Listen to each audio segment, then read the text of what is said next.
Dear students, observation part 1 में आपने अवलोकन के बारे में, अवलोकन का अर्थ, अवलोकन क्या होता है और अवलोकन की परिभाषाएं जानी हैं। उससे आगे आज देखते हैं अवलोकन अर्थात ऑब्जर्वेशन पार्ट 2, अवलोकन के प्रकार, काइंड्स ऑफ ऑब्जर्वेशन। अवलोकन कितने प्रकार का होता है। प्रमुख रूप से अवलोकन दो प्रकार के होते हैं, व्यक्तिगत अवलोकन और सामूहिक अवलोकन। व्यक्तिगत रूप से एक व्यक्ति जब शोधकर्ता के रूप में या सर्वेक्षणकर्ता के रूप में किसी घटना और तथ्य के बारे में सूक्ष्मता से जानकारी लेता है, निरीक्षण करता है गहनता से, तो व्यक्तिगत अवलोकन होता है। और सामूहिक अवलोकन वो होता है जिसमें हम जो है पूरा एक समूह जो है, सर्वेक्षण की टीम जो है, घटना का अवलोकन करती है। व्यक्तिगत अवलोकन जो है वो अनियंत्रित अवलोकन और नियंत्रित अवलोकन दो भागों में बटा होता है। अब अनियंत्रित अवलोकन जो है वो प्रमुख रूप से 3 पार्ट उसके देखते हम। कई पुस्तकों के अंदर आपको सीधा ये मिलेगा कि अवलोकन 3 प्रकार का होता है, सहभागी अवलोकन, अर्ध सहभागी अवलोकन और असहभागी अवलोकन। उसमें सामूहिक अवलोकन या नियंत्रित अवलोकन की कोई चर्चा नहीं मिलती। तो विस्तार से इसको देखेंगे तो जो अनियंत्रित अवलोकन है वो 3 प्रकार का होता है, सहभागी, अर्ध सहभागी और असहभागी। अनियंत्रित अवलोकन वो होता है जिसमें अवलोकनकर्ता बिना किसी नियंत्रण के घटनाओं का अवलोकन करता है। उसमें जो है 3 पार्ट प्रमुख रूप से हम देखते हैं। जो सबसे ज़्यादा इस्तेमाल होता है प्राथमिक तथ्यों के एकत्रीकरण में, सहभागी अवलोकन अर्थात पार्टिसिपेंट ऑब्जर्वेशन।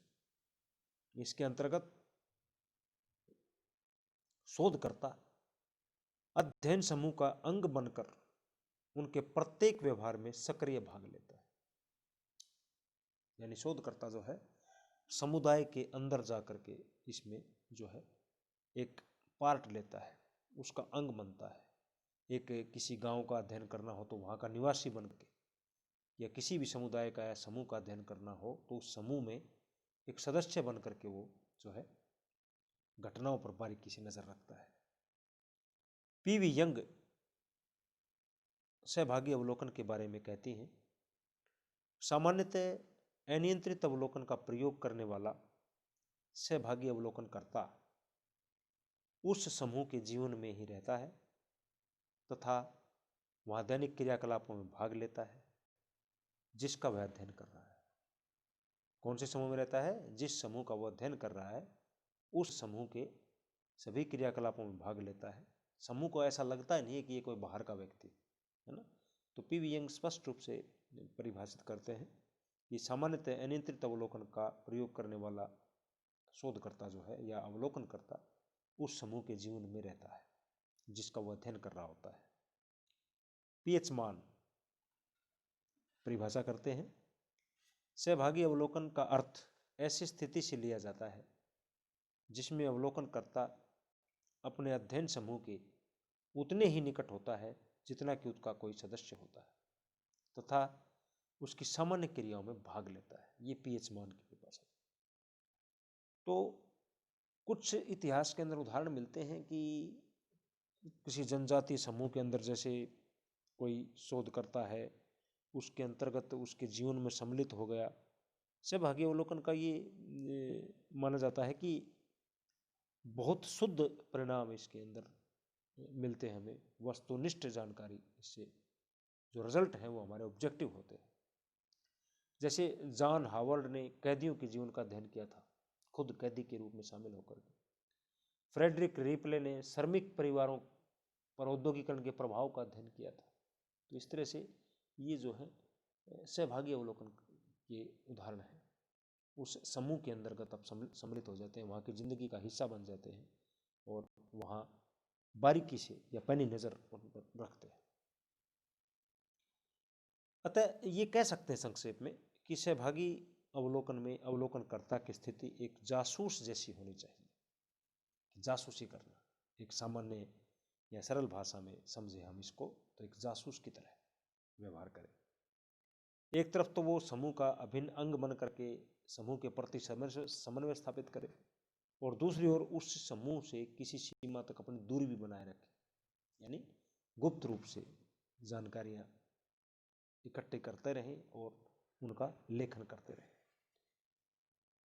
संस्कृति के किसी पक्ष जैसे मनोरंजन में परंपराओं आदि के अध्ययन करने के लिए, उत्सवों आदि का अध्ययन करने के लिए सहभागी अवलोकन जो है यूज किया जाता है।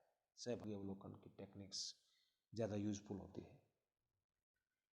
सहभागी अवलोकन एक बहुत अच्छी पद्धति मानी जाती है। इसके गुण हैं, एक तो ये प्रत्यक्ष अध्ययन कर लेता है, सरल अध्ययन हो जाता है, कम खर्चीला होता है, सूक्ष्मता से अध्ययन हो सकता है, विस्तृत सूचनाओं की प्राप्ति हो जाती है, बहुत ज़्यादा विश्वसनीय हो जाता है, समूह के सदस्यों की भावनात्मक परिस्थितियों का भी अध्ययन कर लेता है आदमी, क्योंकि बाहर का व्यक्ति के आगे आदमी इतनी ज़्यादा खुल करके बात नहीं कर सकता।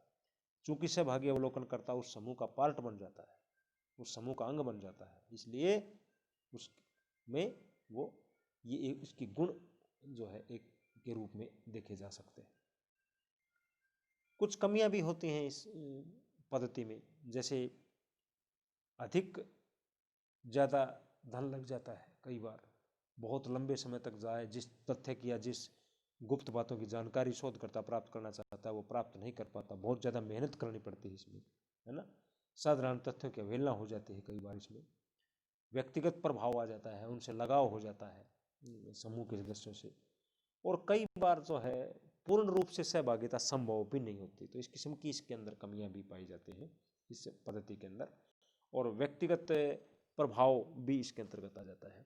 बहुत बार चीज़ों को भूल जाता है व्यक्ति, शोधकर्ता या अवलोकनकर्ता के लिए सामाजिक घटनाओं का अवलोकन उसने कर लिया, चूँकि वो उस समूह के और समुदाय के सदस्यों के लिए एक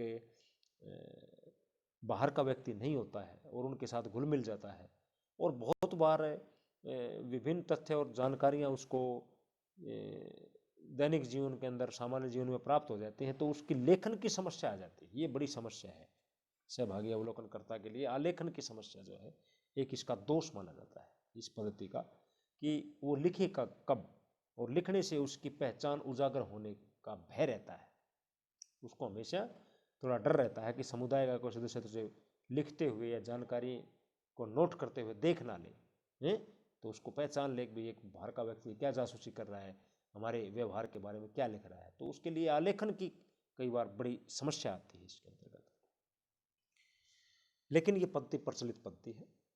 असहभागी अवलोकन इसका दूसरा जो प्रकार है हमारा अवलोकन का, ये ठीक सहभागी अवलोकन की विपरीत पद्धति है। जब अनुसंधानकर्ता तटस्थ भाव से समूह के क्रियाकलापों का अध्ययन करता है, अर्थात वह अवलोकन वाले समूह के बीच उपस्थित रहते हुए भी उसके क्रियाकलापों में भाग नहीं लेता, यानी दूर दूर से अपनी आंखों का प्रयोग करते हुए या ज्ञानेंद्रियों का प्रयोग करते हुए दूर दूर से सामाजिक घटनाओं का वो अध्ययन करता है, उसमें भाग नहीं लेता, इसलिए इसका नाम जो है ठीक उसके उलट जो है पहले वाली पद्धति के, इसका नाम असहभागी अवलोकन है। वह अध्ययन समूह का सदस्य नहीं होता है, केवल अपरिचित दर्शक मात्र की तरह व्यवहार करता है, और वो बाह्य लक्षणों का अपने इसमें ये देखा जाता है अवलोकनकर्ता कितनी पैनी नज़र रख सकता है, और अपने ज्ञानेंद्रियों का और अपनी प्रतिभा का किस प्रकार से उपयोग कर सकता है। क्योंकि वो समुदाय का सदस्य नहीं होता, सहभागी अवलोकन की तरह दैनिक क्रियाकलापों में और जिंदगी में भाग नहीं लेता है, समूह के सदस्यों के साथ घुलता मिलता नहीं है, बाहरी व्यक्ति के रूप में उसकी भूमिका निभानी पड़ती है, और वो तब अपने तथ्यों की और सामग्री की जो है जानकारी जुटाता है, और अप्रत्यक्ष अध्ययन इसको कहेंगे, प्रत्यक्ष रूप से शामिल नहीं होता उसमें। इस प्रकार असहभागी अवलोकन जो है समूह के जीवन में भाग नहीं लेता और विशिष्ट सामाजिक स्थितियों का उसमें वो निरीक्षण करता है। ये जो है विश्वसनीय माना जाता है, निष्पक्ष माना जाता है और सहभागी अवलोकन वाली विधि की अपेक्षा उसकी तुलना में कम खर्चीली विधि इसको हम मान सकते हैं। इसमें भी कुछ कमियां हैं, जैसे गुड्डे महाट कहते हैं कि व्यक्तिपरकता जो है ना इसमें आ जाती है। घटनाओं को अपने दृष्टिकोण से देखने से क्या होता है, घटना की जो मौलिकता है वो नष्ट हो जाती है। भाई समुदाय में कोई घटना घट रही है और ऐसे भागी अवलोकन करता अपने ही तरीके से जो है उसको समझता है, अपने ही दृष्टिकोण से अपनी विचारधारा से उसका जो है विश्लेषण करता है। कई बार उससे चूक हो जाती है कि घटना का संदर्भ कुछ और होता है, घटना का मतलब कुछ और होता है और ऐसे भागी अवलोकन करता उसका अर्थ कुछ और लगा लेता है। क्योंकि वो उस समुदाय का पार्ट नहीं है तो समुदाय की परंपराओं को और संस्कृतियों को इतनी अच्छी तरह से नहीं समझ रहा है जितने अच्छी तरह से सहभागी अवलोकनकर्ता ने समझा है। तो इसमें मौलिकता नष्ट होने का भय रहता है और आकस्मिक रूप से घटने वाली जो घटनाओं का अध्ययन इस पद्धति में नहीं हो पाता है। अचानक कोई घटना घट जाए और आप समुदाय के सदस्य नहीं है, बाहरी व्यक्ति हैं, तो आपको पता ही नहीं चलेगा। ये सार्वभौमिक विधि नहीं है, हर जगह इस्तेमाल नहीं की जा सकती और विस्तृत और गहन अध्ययन के अंदर ये अनुपयुक्त मानी जाती है सहभागी की अपेक्षा, है ना। और ये एक अस्वाभाविक विधि है कि आप किसी भी समूह और समुदाय का, किसी गांव कस्बे का आप बाहरी व्यक्ति के रूप में उतनी जानकारी एकत्रित नहीं कर पाते जितनी कि सहभागी अवलोकनकर्ता किसी समूह या समुदाय में शामिल होकर के कर सकता है।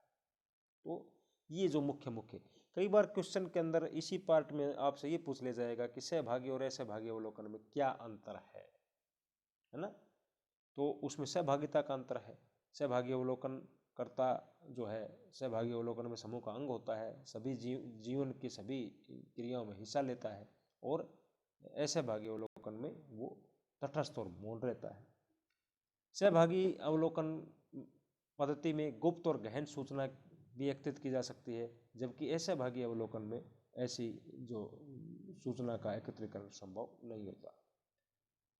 सहभागी अवलोकन पद्धति में पक्षपात की संभावना ज़्यादा अधिक होती है, जबकि असहभागी अवलोकन में पक्षपात की संभावना नहीं होती, उसके अंदर वस्तुनिष्ठता ज़्यादा मिलती है बजाय सहभागी अवलोकन। तो इस प्रकार से सहभागी और असहभागी अवलोकनकर्ता में अंतर भी होता है। समय और श्रम के आधार पर भी अंतर कर सकते हैं आप। यह जो सहभागी अवलोकन विधि जो है वो ज़्यादा खर्चीली विधि है, इसमें समय, धन और परिश्रम ज़्यादा लगता है, जबकि असहभागी अवलोकनकर्ता में समय और परिश्रम और धन जो है कम लगता है। तो सहभागी अवलोकन वाली विधि जो है वो ज़्यादा खर्चीली विधि है और असहभागी अवलोकन वाली जो विधि है वो कम खर्चीली विधि है। तीसरा इसमें एक प्रकार आता है सहभागी और असहभागी के बीच की जो स्थिति हो सकती है वो अर्ध सहभागी अवलोकन, quasi participant observation. Participant observation, non participant observation, quasi participant observation. अर्ध सहभागी अवलोकन भी एक तीसरी पद्धति है। दोनों प्रकार के अवलोकनों का एक मिश्रित रूप है, समन्वित रूप है, क्योंकि न तो पूर्ण रूप से सहभागिता संभव है और न ही असहभागिता संभव है, दोनों ही अव्यवहारिक है। तो गुड्डे महाट ने ये बताया कि व्यक्ति को किसी एक को पूर्ण रूप से धारण करने की अपेक्षा दोनों का मिक्स रूप अपनाना चाहिए सर्वेक्षण कार्य में या शोध कार्य के अंतर्गत। कभी आप सहभागी अवलोकनकर्ता की भूमिका निभा लीजिए और कभी आपको जब ऐसा लगे कि बहुत बड़ा समुदाय है, जब इसमें ये संभव नहीं है या ज़्यादा खर्चा हो रहा है, तो आप सुविधा के हिसाब से असहभागी अवलोकनकर्ता की भूमिका निभा सकते हैं। तो ये अर्ध सहभागी अवलोकन, इस विधि के अंतर्गत अवलोकनकर्ता जो है वो अध्ययन की आवश्यकताओं के हिसाब पर, घटनाओं की प्रकृति के हिसाब से, हालात के हिसाब से, परिस्थितियों के अनुसार कभी सहयोगी बन जाता है तो कभी असहयोगी बनना पड़ता है उसको, जिससे कि उसका अध्ययन जो है अधिकतम सफल बन सके। क्योंकि हमारा उद्देश्य क्या होता है, वस्तुनिष्ठ अध्ययन करना उद्देश्य होता है। तो कभी हम समुदाय में सहभागी अवलोकनकर्ता के रूप में भाग ले लेते हैं तो कभी हम असहभागी अवलोकनकर्ता के रूप में स्टडी करते हैं, ताकि हम जो है घटनाओं का सटीक विश्लेषण कर सकते हैं। कभी सहभागी अवलोकन के रूप में काम कर लेंगे, कभी दूर बैठ करके अवलोकन कर लेते हैं। तो इस प्रकार से जो है ये जो है अवलोकन होता है। फिर हमें पार्ट आता है हमारा नियंत्रित अवलोकन जो है। ये अनियंत्रित अवलोकन के प्रकार थे तीनों। तो नियंत्रित अवलोकन जो होता है उसमें दो प्रकार से कह सकते हैं कि घटना पर नियंत्रण और सामाजिक अवलोकन, उसमें शोधकर्ता के ऊपर नियंत्रण किस प्रकार से स्थापित होता है कि वो मनमाना व्यवहार न कर सके। जो अवलोकनकर्ता होता है वो सामाजिक घटनाओं दोनों पर नियंत्रण रखा जाता है, अवलोकनकर्ता के ऊपर भी नियंत्रण और घटना पर भी नियंत्रण। ये नियंत्रित अवलोकन का मतलब है। तो आप ये कह सकते हैं कि नियंत्रित अवलोकन दो तरह से होता है, एक तो सामाजिक घटनाओं पर नियंत्रण रखना और एक स्वयं शोधकर्ता या अवलोकनकर्ता व्यक्ति के ऊपर नियंत्रण रखना। अवलोकन की संपूर्ण योजना पहले तैयार कर ली जाएगी इसमें, क्योंकि ये नियंत्रित है, पूरा का पूरा कंट्रोल्ड है। पहले पूरी योजना तैयार कर ली जाती है और इसके बाद अवलोकन के द्वारा सूचनाओं को एकत्रित कर लिया जाता है। अर्थात अवलोकन की जो पूर्ण प्रक्रिया है पूरी की पूरी वो निर्धारित करके वो नियंत्रित स्थितियों में कार्य संपन्न करते हैं इसके अंदर। कैसे? इसमें एग्जाम्पल आप दे सकते हैं, जैसे मान लीजिए हम परिवार में ननद भाभी का या परिवार में सास बहू के संबंधों का अवलोकन करता है, तो वो नियंत्रित अवलोकन के द्वारा ही संभव होगा, अनियंत्रित अवलोकन से संभव नहीं होगा। छोटे बालकों के व्यवहारों का अध्ययन होता है, बाल अपराधियों के व्यवहारों का अध्ययन होता है ना।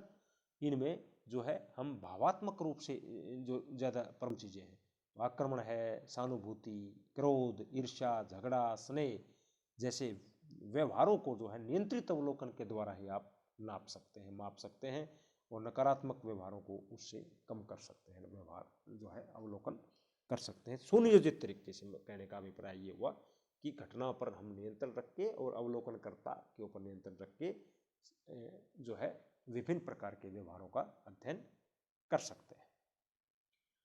शोधकर्ता जो है अपने अवलोकन लेखों की सहायता से अनेकों प्रकार की अनुसूचियां, प्रश्नावलियां, परीक्षण आदि निर्मित करने पड़ते हैं। इसमें योजना बनानी पड़ती है और आयोजन जो है एक विशेष कार्य प्रणाली के द्वारा किया जाता है।